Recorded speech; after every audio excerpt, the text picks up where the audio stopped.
Good morning. Welcome back to Be a Voice Radio, Wisconsin Voices, 860 WNOV, 106.5 FM. You are on the radio or listening to the radio with Brian Sanders, community outreach organizer for Wisconsin Voices, and the guy over here.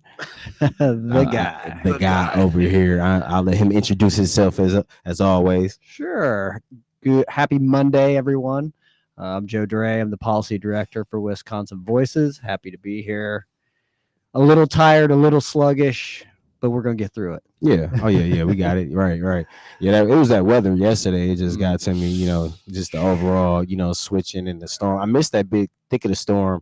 I was tracking it. I like to track the storms and all that. But, yeah, I didn't get to see majority of what meteorologist Brian Sanders. Right. Brian Sanders right here with the local news weather report. So did you get out on Friday when it was 77 degrees? Anybody get out? Yes, I did, and it was almost like everybody was out like speed dating because they was trying to get it in. That's why I chilled. I ain't gonna lie. I was speed dating. Yeah. Like, boy, it was crazy. Everybody was out, so I kind of kept it cool that day. Like, I chilled out. Everywhere, like all the traffic just going past my building was just nonstop for like 3-4 hours. So I did end up getting up, but I like to wait till like the rush hour traffic die down in Milwaukee. That traffic be kind of thick from like 3 o'clock to 6:30. But that's the problem, because on Friday it was warm until about 7-8 o'clock, and then when that temperature dropped, it was like downhill, Doc. It was like snowsuit type. I was laughing at a guy. He was like, "Man, it came through on me. It was like, whoosh." This older guy was laughing. It dropped quick. I mean, I went from no coat to God, dog. Yeah. Yes. I didn't get to see how you stayed closer to downtown. How was it downtown? How was the traffic and how was the crowd? People were out everywhere. Yeah. People were just and not just the traffic, but the foot traffic. People walking around, people. What kind of blew me away was the different way people dressed that day. Yeah, I saw some people in hoodies and jeans. I saw other people in shorts and tank tops. Some guys with shirts off.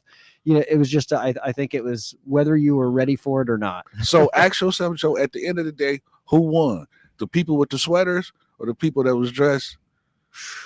See what I'm saying? Because that temperature came through, and those that was caught in the summer wear. And you downtown hanging out, it's over with for you. Because I was downtown hanging out Friday evening, and I felt the temperature change. But for me, I pay attention to the news, so I knew it was going to change. So I had a little jacket with me, and it was warm. Then when I got out the car, went into the establishment, and by the time we walked out of the establishment, which was about 30-45 minutes later, it was cold as a fool.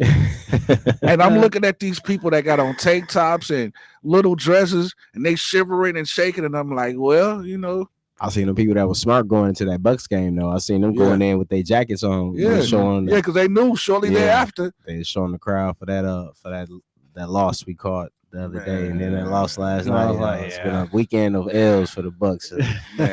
Not a good weekend for Milwaukee sports. Not for Milwaukee sports. They need to sign me. I can swing and miss the ball on baseball too for a couple thousand. Yankees put up football numbers do it a lot cheaper, right? Right. Oh yeah, I can do it for about $5,000. Hey, look, you might crack you might get a couple out in the dirt, huh? Hey man, listen, I'm gonna swing. Yeah, I might not hit it far, but I'm gonna swing. Man, look, that'd be it right there. I was telling a friend of mine earlier, looking at some of those guys, and just seeing, we definitely. Oh yeah, okay, come on in, yes sir. We can lay off talk about our sports now. We got Rafeal in the building. What's going on, sir? Good morning. How you doing? Good to see you. Yeah. Good to see you. Good morning, Ralph. Yeah. Yeah, slide in. Yeah, we just get done talking about. I know you big on Wisconsin sports and taking the kids, and once we get going into talking about the youth, but we just talk about these teams, man. These games the last couple of days, with the Milwaukee Bucks and the Milwaukee Brewers. I know you probably a little thrown off by it, being a local sports guy yourself. Are you backed up a little bit? I see the frustration on his face because I was frustrated. I was geeked for the baseball season. It was game 1 of 162 games, so it was a long season. That's okay. It's 162. We're trying to figure out the Yeah, it's exact number. 162 games. All right. But to actually see that game, it was almost like watching a major league team play against a middle school softball team. Ooh. Like it was really. They got the money for it, so that's that. They got the money for it. They can spin out Right. of there for sure. All right. All So right. we back in, huh? We are. Let's do it. All right. Joe, Well, you want to start it off? Go ahead, Joe. sure. Yeah. Who we Today, the topic of today's show is youth empowerment. We're talking to one of the foremost experts on youth empowerment, I think, in Milwaukee. It's Rafeal Andrews. Welcome. Tell us a bit about you and your organization and what you guys do for youth. Well, thanks. Thank you guys for having me. I'm Rafeal. I'm with Mentor Clubs of America. Oh. Yeah, I do. There we go. There it is. That's better. Yes, Thank you. sir. Yeah. Thank you, Coach. No problem, Coach. No, it's funny because Brian met about 15, maybe even 17 years Ooh, ago. yeah, it's getting there. 08. And yeah, I think it was. Oh, And 09. we were working on a project. Back in the day, we used to do a lot of team fitness with the schools. We had like 32 schools that were doing like team fitness through the Boys and Girls Club and stuff. And that's how me and Brian met. But what we do is we partner with the school. We come in and try to identify some of the young men that need anger management. Anger management is very important. And that's probably one of the biggest problems with some of our young people is not being able to control their anger, not being able to identify how to take care of issues outside of, jumping to conclusions for one, and then jumping into some action that can cause, for every action, there's a reaction. And so I think what we do, basically, I've been mentoring since 1996. Reggie White was my mentor. He got me started with working with inner city youth through youth leadership and fitness. And that was like a weekly thing where I just basically took kids out. The Reggie White. Reggie Minister of the Defense. Minister Yeah. of Defense. He baptized me at the Pfister Hotel in the Sky in Wow. 1995. Wow, that's what's up. And so I've been doing this for a long time. What does youth empowerment mean to me? I think it's important that we start with young people, especially our young boys, and in Milwaukee, the inner city. I think you need to identify how we can partner with their schools and their community agencies and bring in young men like Brian and others who are willing, and seasonally, it's a seasonal thing for me. I think just like a coach, come in and mentor a group of kids, for 8 to 10 weeks in the spring, fall, summer, because that's how we do our activities. Yeah. And just when you were talking all these games, I'm like, man, I don't know what you talking about. I was in the Dells. These kids were on break. I was fishing. I was like, I wasn't even in those sports. I was a sports guy. I played football, but my focus is really on the weekends. I do a lot of weekend stuff with the kids, and so that's kind of what we do. We've been at Obama since 2011, so we usually mentor anywhere between 75 and 100 boys from K4 all the way up, and we do different things with them. Team fitness is one that Brian did, which is basically a fitness class they can go to a couple days a week, or depends on the season. Then we got Work Ready, which is basically teaching them life skills, teaching them how to work together, play together, and actually thrive together. And then when they bring that back to the school and they're able to do the same thing in the community, that kind of gives them a better understanding of why you need to have the skills to take, these skills to be able to handle yourself in and outside of school. School is not the only place where young men can learn. I'm going to stay focused on the men part. That's what I usually do. And I think it's important to expose them to, like I said, getting them out of this community, showing them that the world is a lot bigger than this little pond. And once you are able to see yourself in the world, you're able to realize that the season that you're stuck in this school or the season that you're stuck in this community, you're able to bring back what mentors like Brian and myself give you, hope, give you direction, give you purpose. Wow. Yeah, Wow. That's that's great. real. That's great stuff. So what you talk about, a lot about some of the things that these youth do. I'm sure there's examples of where they've done things, and you're just like, you sit back and go, wow. I can't believe that they pulled that off or something. But what are some of the misconceptions sometimes about the capabilities of young people? I think for one, we see too many negative images of our young people, and that's in the media, that's through Facebook, that's through social media, and so a lot of that stuff is in your mind. You know, you're conditioned, because we're conditioned to have a lot of negative images of our people, and we don't have enough of that. We don't have enough images of what it looks like for someone to do this work. And I think when young people are given that opportunity and they see what is expected of them, it's like any coach. You know, I'm expecting things from you, and then they're able to gravitate to that, and able to say this is going. There's an outcome. There's a benefit. Wow. Yeah. Yeah. So what are some of the, what do you believe are some of the most effective ways to inspire young people to really take action, especially not only in their community, but in their own lives? Show up. For I've real. been showing up. Yeah. I mean, I'm Yeah. not from here. I came Man. here with $5 in the summer of '95, and I was awarded a court from 13 to 19. I was locked up, group home, foster home. I came here, I was homeless. Okay, and so the fact that I've been doing this for almost 30 years, still mentoring kids. I don't even live in Milwaukee. I live in Hartford. All right. So the fact that I come here every week and I show up, that in itself gives each and every person that you're going to have in your circle of influence while you're there in that season, that's most important. Showing up, and then in whatever activities or whatever you got planned, whether it's workshops, whether it's just talking to the principals, it's meeting on one-on-one, meeting in the group, it's being there and being that constant reminder that, hey, somebody's here and actually believes in you. Somebody actually wants to see you succeed. And you're going to see that because throughout the season, of the time that you and I are stuck in the same pond, we're going to be able to work together and move forward in a direction that's going to have positive impact on your life. Awesome. Nice. Have you and just a little side question, have you seen the response like in the schools? Like, how's that been? We had some, two of the educators on the show last week, just speaking about how working with the parents and just more presence. Like, but how's it been working with the schools and your organization? Is that connection still there within how there's a lot of changes because you've been doing it for a while, so you see the changes within how the teachers act, the principals act. Yes. How's that relationship with the new era of the teachers, educators that we have now? A lot of them are older or younger millennials, and so how's that been? Well, I think one thing you realize is there's not a lot of male role models in school.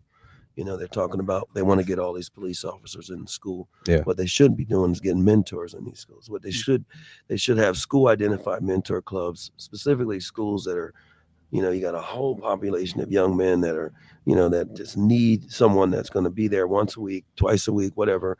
You're going to do the same thing, but you're going to provide a positive image of what it looks like to be an influence. So I'm not afraid of you because you got a cop uniform and a gun. Mm-hmm. I'm going to respect you because you're showing up to you're showing up to teach me. You're showing up not to sit here and discipline the kids that are acting like out front or running around, because the schools are a lot different. Yeah. So I always stay on the positive. All right, because part of my campaign is positive images of what it looks like to mentor inner city kids. And I feel that the more that people see that, the more they understand that, the more they'll gravitate to saying, hey, we need to make sure that these schools have the money and the resources. Because you can take, if you look around our state and you look at the population, the people that are in the prison, they're mostly young men of color. And so the reason that these populations are doing so good, the reason why our population is so heavy in the prison system, those communities make a lot of money off of us. And so that money that I've talked about this for many years, that money that we use in the prison system should be used for these schools to provide better services, to provide school identified mentor clubs where they can use those same resources. It's sad that most kids, their ride out of here is a paddy wagon. Their ride out of here because that's the only way that they're going to actually get to see it, and it's sad because that's what we've invested in. We've invested in policing our kids. We've invested in making making it very, very evident that every day that I turn on the news, I'm going to see something negative about young men of color in this community, and it's a part of my daily digestion. You don't get to see positive. You don't get to see what it looks like.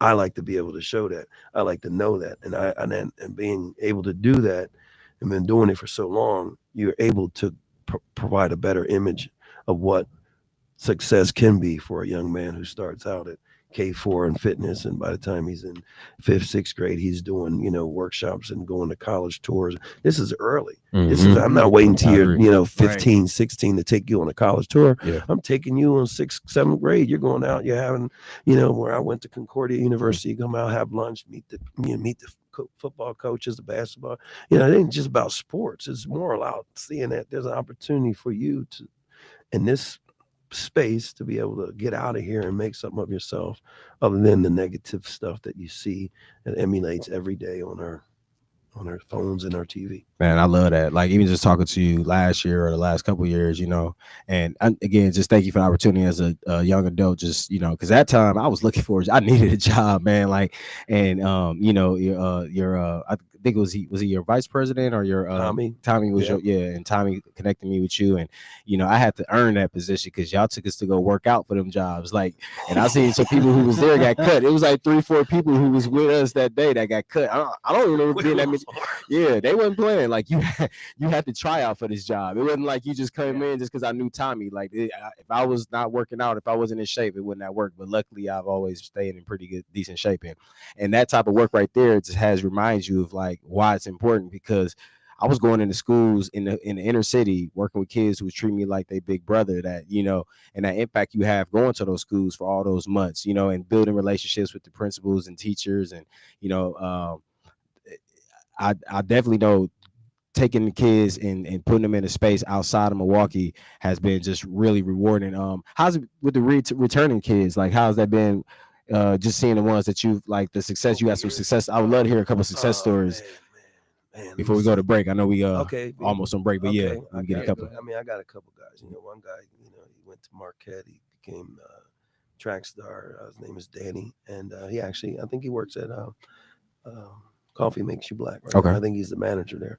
But to see him from 11 to 12, just he wasn't even an athlete then, okay?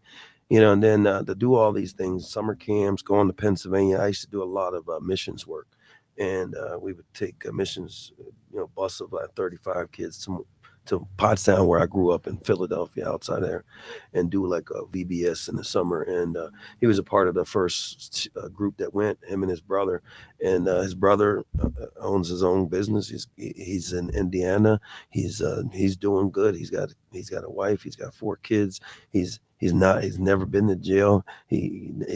Jail was never an option for him. Danny, obviously, he's got the record for Marquette for the high jump, and then I got the twins, their dad, he played football for Minnesota, but now the two of them, one's graduated from MATC, what is this? MATC. Yeah. And then no, the other one, MSOE. Okay. School of engineering. He works, and he goes, he's in China, man. He's all over. I see it. I got all these guys on Facebook. So, and then when you see the ones that were here in the season that they were here, let's just say they were here in 06, 7, 8, right?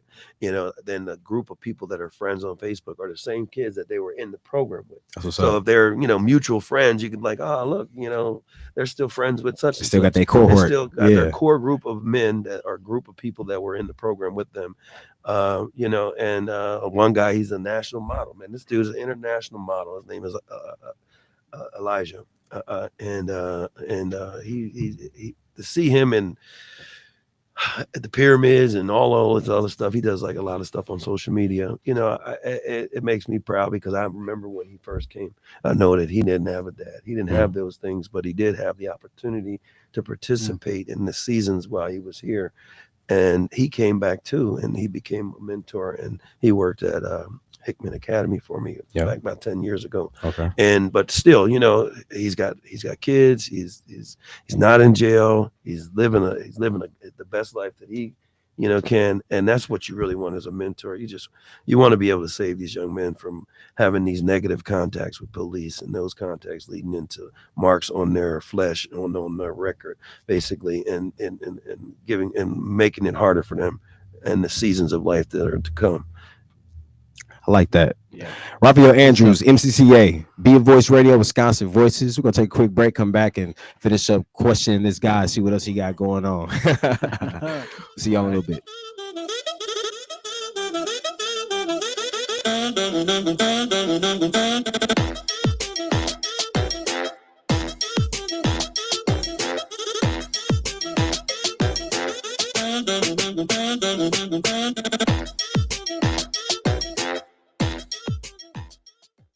You're listening to Wisconsin WI Voice, and learn more at wisconsinvoices.org.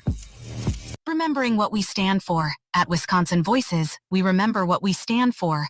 Check out our movement dedicated to empowering citizens and shaping the future. Engage with us on our website, social media, and podcast to make a difference. Visit wisconsinvoices.org. Explore our events calendar, like and subscribe to us on social media. Listen to recent podcasts and radio, and subscribe to our email and newsletter. Amplify your voice and be a voice today. Wisconsin Voice's 3 pillars are protecting democracy. Your vote is your voice. Wisconsin Voices works to protect democracy in Wisconsin by fighting voter suppression, promoting voting rights, and ensuring fair elections for all. Teaching advocacy. Teaching advocacy empowers and educates advocates in Wisconsin by offering training, resources, and support to enhance their skills, fostering a more informed and effective advocacy community for social and economic change. Building community. Wisconsin Voices builds strong communities for a healthy democracy by collaborating with diverse partners, creating networks for positive change, and fostering a sense of belonging and common purpose. Learn more about Wisconsin Voices by going to wisconsinvoices.org. Learn more about what our partners are doing by visiting the events calendar. Listen to recent episodes by going to our podcast and radio. Get involved today. You're listening to WNOV 860 and W293CX 106.5 Milwaukee.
Welcome back. Welcome back. This is Be a Voice with Wisconsin Voices. Happy Monday again, everyone. We are here with our guest, Rafeal Andrews, talking about youth empowerment and his long history with youth empowerment and working with youth.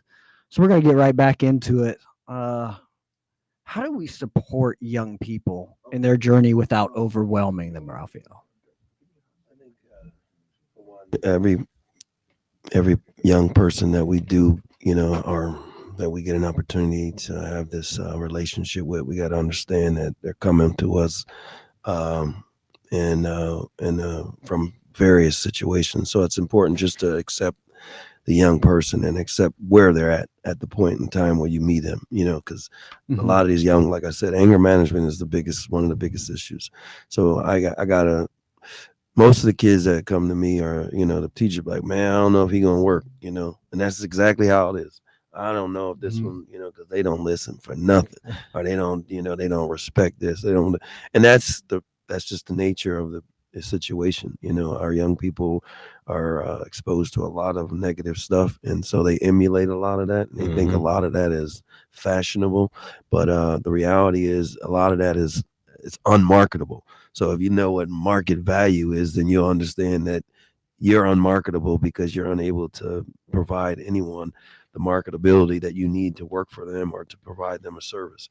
So market value is important when I talk about that. And I let them realize that right now, the way you are, the way you act, the way you do this, the way you do that, those are not marketable. Those are, they are or they aren't. You know what I mean? You show the good and the bad. Yeah. So I always like to, start with, all right, and then you work from there. Yeah, I remember my kind of relatable to that. I remember my coworker, Mr. William Roper. Shout out to Chad C-Note Roper, who's his son of Will Roper. I used to work with him at Job Corps, and he used to C-Note's dad. He used to work with C-Note's dad. C-Note used to come and chop it up with the kids and talk about going into the music industry and the possible, because we had so many students that was interested in music at that time at Job Corps, and Mr. Roper is talking about the lifetime earnings to students, like versus going to jail. Like, think about your lifetime earnings. Would you rather, make this money and live this free lifestyle out here over time and be able to, see, your wealth build, or would you rather go inside and, make something for 20 cents a day, or, what I'm saying, some crazy, number like that. And I can't remember exactly where he's put it. It was real smooth, but it was, along the lines of that, like, think about your lifetime earnings versus, what could possibly be happening if you make the wrong decision, even for 2 years. You still messing up your lifetime earnings if you sitting in somebody's jail cell or prison. So that's right. Yeah. Yep. Decisions sometimes will follow you around for a long time. That's a fact. Yep. Yeah. Forever. Yeah. So what are some of the biggest challenges young people face when trying to make a difference, either in their community or in their own lives? I think some of the things is that everybody is conditioned to knowing their own sin. Okay, so when you know what you've done, it's hard to forgive yourself, and it's hard for, especially in some of the school situation, it's harder for the teachers because they got to put up with you every day. So whatever you did yesterday, that's going to follow you today because they got, and so it's like this repetition of, hey man, look, let yesterday be gone. Let's just start fresh, and you have to start every day like that, really. But they're not conditioned like that. And if you're not conditioned like that, because every day you come in, you're reminded of yesterday, then how can you get past yesterday? And so it's important to, when you work with young people, you got to be forgiving, you got to be understanding, patient, but at the same time stern in a way where, look, there's a purpose for our relationship. There's a purpose for what we're doing with you in this time and this season. And so if you put the effort in, then you're going to get, put some gas in the tank, you're going to get some miles on it. I believe that. Yeah. The words go a long way. What you say, I still remember that. And you see that from a lot of, I'm a big rap fan. You see that from a lot of artists, man. And I remember my teacher told me I wasn't going to be, what I'm saying? And, and that's a lot of students. That's a lot of my favorite artists I know. They've said a really successful artists, like, they had a teacher that said something to them in a harmful way or impactful way, but those words, they stick, either way. Yeah. And like you said, they can go a long way. They can push you into some great places. I definitely know that, Yeah, for sure. So what roles can mentors play in helping youth navigate challenges, their efforts to make change? Again, like I said, it's being present, it's being there, it's being able to, identify, again, I had a guy just the other day, he's like, yeah, man, I want to be a mentor. And he started talking and talking and talking. First thing I wanted to say to him, and first thing I did say is, the first thing you're going to have to learn how to do is shut up, to be out, and to be honest, like we all think we know everything, and it's like, well, you can't really help somebody if you're just doing all the talking or actually all the, providing all the, seemingly instruction, but really, you really have to see where see who we're working with, and kind of like be more of a listener and trying to interpret these young people and what situation that they're in. We can guess, but it's just guessing, but being able to actually, it's like a doctor, man. You'd be like, hey man, come in and check me out. I'm like, well, I'm checking. I don't know, but we're going to figure it out. Nah, I don't want to do that. You're going to tell me everything's wrong with me. You know what I mean? I'd rather know what's wrong with, or, at least hone into what the real issues are, and then being able to actually address them. Okay. We heard that last week when we talked to the educators, that there are so many different backgrounds that these kids come from. One kid may be dealing with something at home, another kid may be dealing with something at school, and it's all about how you handle them. Maybe you could talk a little bit more about some of the different varieties of kids that you've worked with. Man, I mean, you gotta, man, listen, man, you got kids that are coming from all kinds of situations, uh, uh, uh, whether it's trauma, whether it's abuse, whether it's it's just our kids have to deal with a lot of mental health issues that are around that, and they don't get enough social workers and mentors in their lives to actually kind of talk them and guide them through that process, because when you don't, you start looking to your friends and you try to seek advice from people who can't give advice. Yeah. Their life experience isn't long enough to give you really any good gas to get you anywhere. Okay, so you're all running on E. So the reality is I think that's important. Yeah, I agree. All right, switch it. Oh, I want to know, like, what are some of the are there some of the organizations in the, like, have you been able to like partner with a lot of organizations in the city lately, or you kind of just been doing it? The reality is, man, look, I gotta operate. I got a budget to work with. Yeah. I got to figure out how I'm gonna get that money to do these programs. It's always been, hey, you know what? I'd rather focus on trying to get the money to do the program versus, you know what I mean, get the money to have a building, get the money to have this or that. I never was into I was into more or less. There's too many. There's enough buildings. Yeah. But the reality is, there's too many kids that don't have the people to actually, come into the buildings that they already are in and provide us a service, or to provide them with the things that a mentor would provide. Like I said, school identified mentor clubs is something I put up on our Facebook or on our webpage. I put that up almost 7 years ago, and it was more of a study on, okay, what works, what doesn't work, and why, how much it costs to lock kids up, how much it costs to mentor kids. And the average cost to mentor a group of kids of 10 is like $10,000 for a 10-week season. You're telling me $1,000 a kid for 10 weeks to participate in all of these activities, but again, the cost of locking one person up is, one kid is 30,000 in the juvenile detention or more, and then when you get up to the prison, it's a lot more.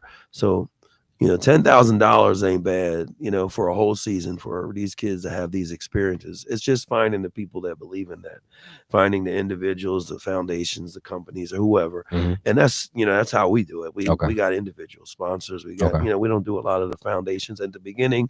When you're new, a lot of the foundations give you this money, and then you could try all the stuff that we were doing, but then when you focus on one thing that you'd like, and you think that you'd like to do the best, which is this mentoring, money's different. That's all.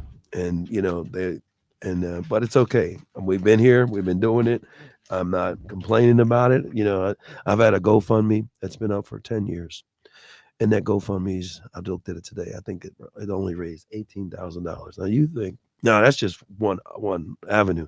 But you would think that if the positive images and the work that we do is important, you would think that in 10 years you would be able to see that by reflecting, the donors that, I mean, when you go down that list, yes, they love what we do, but you think there will be more, you know what I mean? And it isn't, it's just, it's just math, man. The more people that support what you do, the more money you have to do what you do. And so it's just, I think, and then they say, I'm not saying I want to do it like I used to do it. No, I'm getting older now. I got other things I do. My kids are grown, I come back, but it'd be nice to be able to empower others, like we were empowered to have this opportunity in the next 10, 15, 20 years to be able to go into our schools and our community to do the same kind of youth empowerment work and mentoring and, the kind of work that, our kids need, I mean, I know they need, cops in the,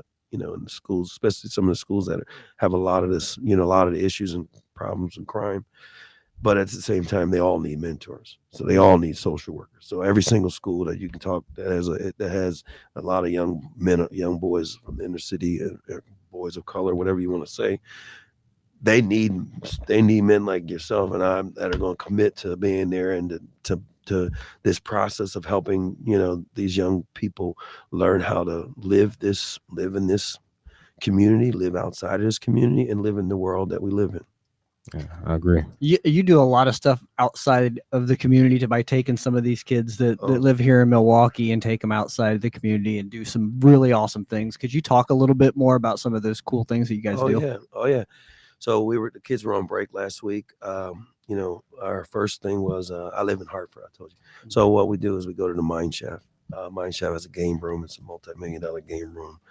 They give us a good deal. We give everybody $100, a card, and they get to play, and they get to basically be kids. And if I went with one kid, it'd be just a kid's experience. Mm-hmm. Now you got 5, 6, 7 guys. Now it's a group of guys having this experience together. They're going to remember, and then and at the same time, it gives them a space outside of this community. And then after that, we go to the rec center. We do the basketball play, which is the fitness part. And then this weekend we stayed up at the in the Dells. We went fishing down by the Dells. We didn't catch anything, but it's okay. We did. We caught it. We caught what we had to do. We stayed to our itinerary. We were able to go fishing. We were able to have we go hiking up there. We do whatever activities. But and then. Let's see, what else did we do this weekend? That was most of the stuff is up in the Dells fishing. And then, every week is kind of like that. I do other events. So like when we worked with you guys had like canvassing, so we do a lot of that. Mm-hmm. But when you voter education, all that stuff, any kind of jobs that I can get my guys canvassing, I get them, and that's one of the ways that I got a lot of my sponsors through that. And that's why all the literature that you see, basically says, hey, this is what we do. This is why we do it. Give me your money. Hey, look, help the youth, y'all. Help the youth. Hey, if you want to support, please let them. How can they since we talking about that? Go to GoFundMe, Mentor Clubs of America. Mentor Clubs of America, GoFundMe. It was another one I was gonna get to, but probably getting back to because you had just sparked a question, and I thought we was talking about the Dells and all that, and the fishing. The politics.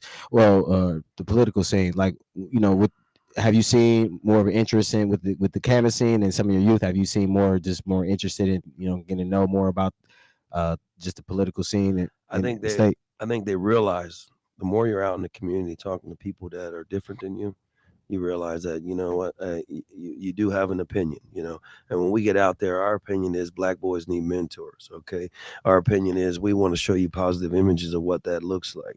All right, our opinion is we're going to show you what it looks like, and we're going to be there, and we're going to present that by being present. Here you're talking to me, and this is others just like me who have come or were in it, and we think that we need to invest more money into these type of programs so it will better have a bigger impact on our community, and then specifically in the lives of the young people like myself. Like, what I mean? Mm-hmm. That's their script. And so, yes. Awesome. Good. Awesome. Good. Tap it back to you, Joe. Good stuff. Let's do it.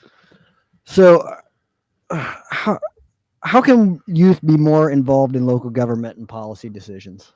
I think, like what we did with you guys, when you have these events, and invite them. Most people like to go to, go to these events as an adult. They don't want to drag any kids along. Okay, and that's where we're getting a disconnect. These guys need to participate in those activities. When you guys had Reverend Jesse Jackson up here, I got my guys.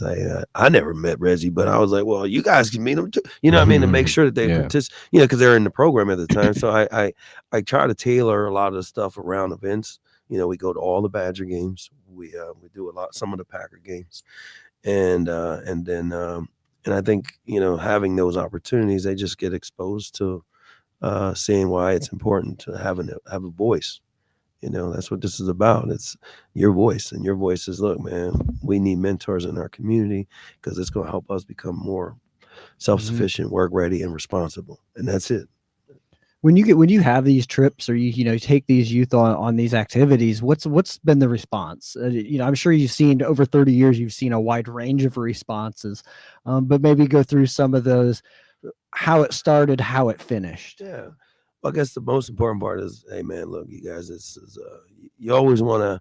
We always have older kids that are kind of like junior mentors. Okay, so for instance, well, let's say Jameer, he's a kid that's been in the program for 5 years, and he's got a group of young guys that he's going to take under his wing, basically chaperone for that time, and so they, it's accountability to not just to the program, to me and whoever, but the other chaperones to the junior mentor. So it's kind of like a hierarchy, and you want to make sure that they understand that, because that way you can keep reading, like what you want.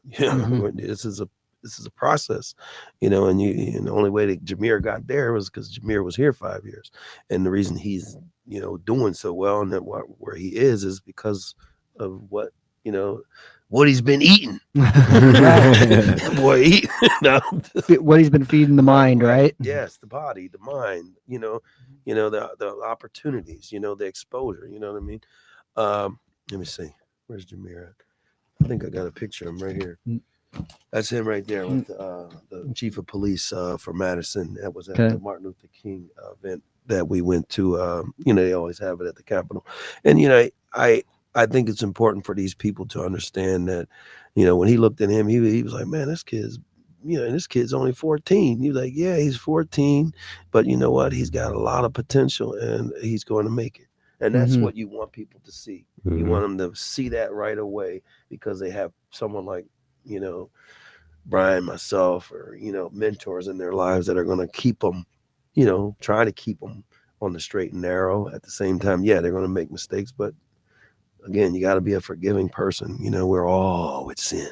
Yeah. Right. That's real. Yeah. That's real. Yep.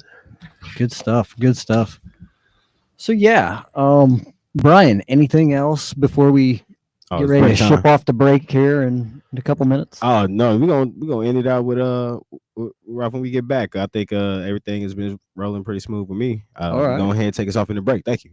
All right. You are on Be a Voice with Wisconsin Voices, 860 AM, 106.5 FM. We will be right back.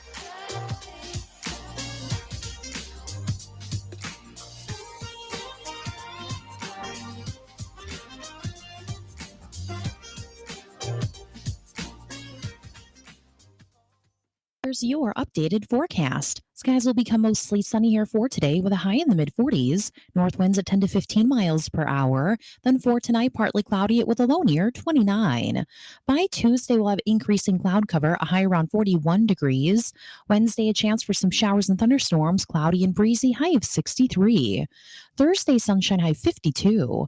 I'm meteorologist Jennifer Wojcicki on AM 860, The Voice. AURN News. I'm Ebony McMorris. President Trump signed an executive order that strips union rights from hundreds of thousands of federal workers. The administration says it's about national security, but the order covers agencies like Health and Human Services and the Department of Energy, not just the military. At least 8 federal agencies followed up by suing the unions in a Texas court, aiming to void their contracts altogether. The American Federation of Government Employees, representing over 800,000 workers, is already planning legal action.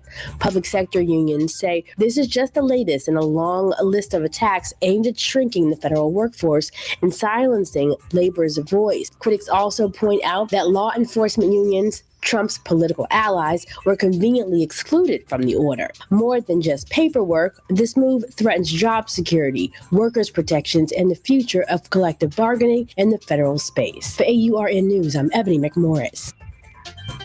Wisconsin Voice's 3 pillars are protecting democracy. Your vote is your voice. Wisconsin Voices works to protect democracy in Wisconsin by fighting voter suppression, promoting voting rights, and ensuring fair elections for all.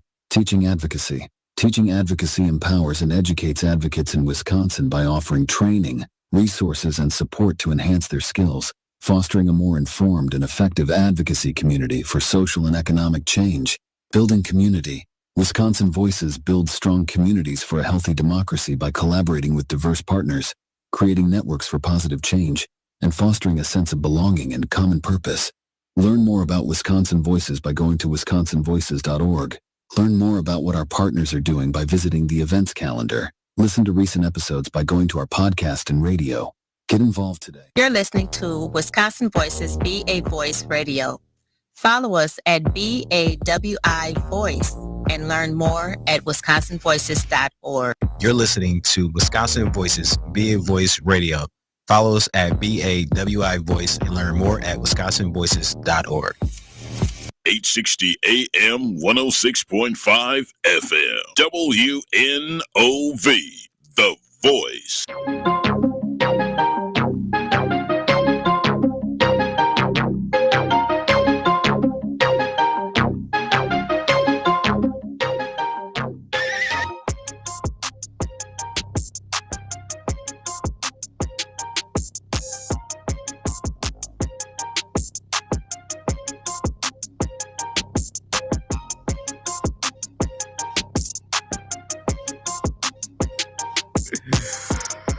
All right, y'all. Thanks for coming back with Be a Voice Radio, Wisconsin Voices, 868 AM, 106.5 FM. We're here with Rafeal Andrews from MCCA.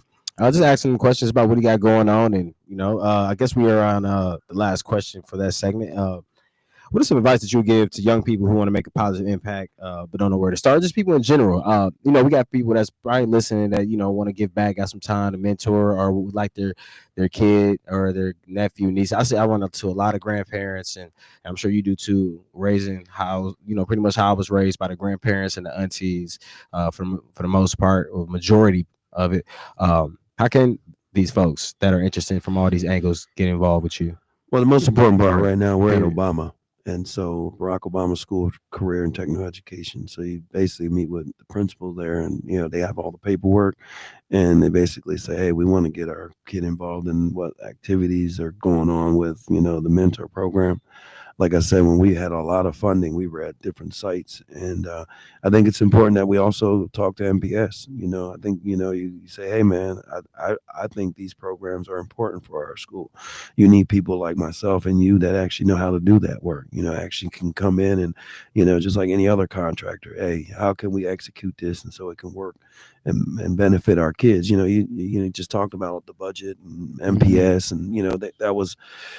The reality is you need to put your money where your mouth is. All right. Now I put my body and my life where mine is. And so now it's time for the school system here to actually look into this and say, hey, you know what? I think Rafeal does know what he's talking about. Rafeal hasn't given up on our kids, and I think, the process that, of, partnering with these sites is, hey, you need the resources. I mean, I'm only one person, but I'm, if I can do 75 or 100 kids in a year, just imagine if we had more Bryans. Imagine if we had, more Isaiahs and Danny's, that guys that, that would actually, been through the program or served at some point. These are veterans, like you said.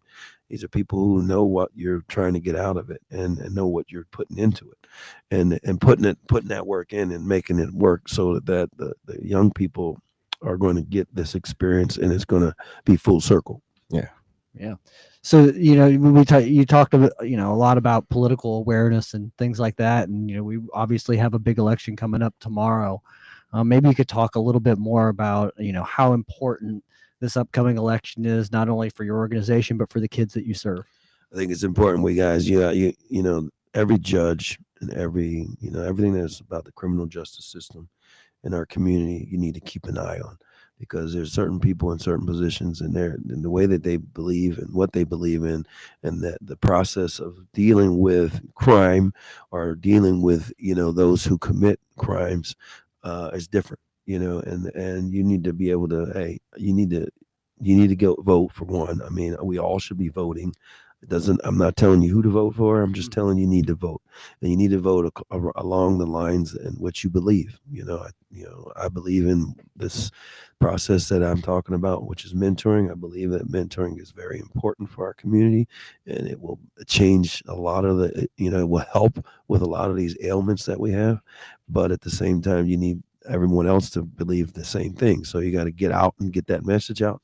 And as any campaign, as people vote tomorrow, think about that. Think about the messages that you've seen on your TV. Think about, the commercials that come by every day. I'm on Netflix or I'm on something, man. I can't get out of seeing these two people running head to head, and one staunch guy telling me that that the police know everything. You got to realize, everything is political. Oh, I thought it was a pause. I was like, well, I guess I'm gonna stop with that. That was a little red flashing light in the back right now. No, that's great. Rafeal, is there anything else going on with your organization? Any events? And then maybe you could also talk about other ways that people can get a hold of you if they want to donate, if they want to get involved. Kind of your chance there. Okay. Yeah, I just think, man, listen, the school that I'm at is Obama. Like I said, I'm here a couple days a week because I'm here. I might stop there right now just to check on some of my guys from the last weekend. But I think, hey, Mentor Clubs of America, you can go look us up. I would suggest you go to our GoFundMe. You can go to Mentor Clubs of America and go to our website and kind of find a lot of information about mentoring, why mentoring is important, what this, mentoring looks like, and why we do it the way we do it. But I think, support others that are in the community that that are actually doing that work. That way we can continue that work. And, I'm not out here on the radio every day, or, I'm not in the news, they don't promote the type of stuff that I do. But it's okay, because I know that it's important. So I promote it. And so that's important that that we continue to feed ourselves the positive images and the work that actually makes that work, and do it. So Mentor Clubs of America, you can go online. You can go check us out on Facebook. You can check us out, like I said, on the web or our PayPal, GoFundMe. Awesome. Sounds good to me. We appreciate that. Thank you so much. Thank you. All right, so I guess we getting to that last little 3 minutes. Now we can have our little conversation between the three of us. What's going on, guys? How we feeling? Everybody feeling nice and relaxed. Look. Yeah, it's a certain week, man. I know we never know how the week is going to be. Monday with on any scale, whether it's working what we do or in our own spaces. But it's nice to be able to come through and give the community some folks that actually need to be put up there in that space that are doing great things. So, like, again, we want to thank you for coming on the show. Thank you. Absolutely, and it's not been last time. I definitely want to get more people that's doing youth related things. I tried to get. Sorry about it, guys. Mr. DB. I tried to get Daniel Beard. If y'all know who DB is in the city, I tried to get DB on the show today. DB said, man, holla at me next time earlier, B. I got you. If y'all know who DB is, y'all know how DB is for sure. And then I tried to get Marlon Page, but I will be definitely getting Marlon and DB on the show in the future. These are two other men in the community that are working with the youth and have been working with the youth. So if you out there, I'm always with, getting our folks into the community or getting into the studio to talk about what you're doing in the community. So want to remind folks tomorrow. What's going on tomorrow, Joe? Tomorrow is a big day in the state of Wisconsin. There's an election going on. If you need to find out more about your elections, where to vote, your polling location, myvote.wi.gov. You can find all your information there. Get out and vote. Let your voice be heard. This is your opportunity to really get out there and let the issues that matter to you be brought to the forefront. Find those candidates and those issues that you really believe in, and go out and support them. Yeah, just want to really urge people to get out there and vote tomorrow. Yeah, and I got some voter guides. If you need some voter guides, reach me at brian@wisconsinvoices.org. BRYAN, Wisconsin Voices, all the way spelled out. I do have some voter guides. If you need any voter guides, I know it's getting in the clutch, but it still talks about the this election, and then I believe it's some the summer election information or something else is on there as well. But yeah, it got the information about this coming up election for tomorrow. But I would love to drop those off. You might need, again, brian@wisconsinvoices.org, or anything else that's community related or political related. Please tap in with me. All right. That's it. Wow. I guess that's a show. We finished Monday's show already. Wow. Went quick. Here we go. Time flies when you're having fun, right? Yeah. Well, I appreciate it. Again, Rafeal Andrews from Mentor Clubs of America, MCCA. My former boss got me running out there. I had 3 schools at that time while I was working with you. So thank you again for all the work that you do. We're on Be a Voice Radio, Wisconsin Voices, WNOV 860 AM 106.5. We'll see y'all tomorrow. Peace.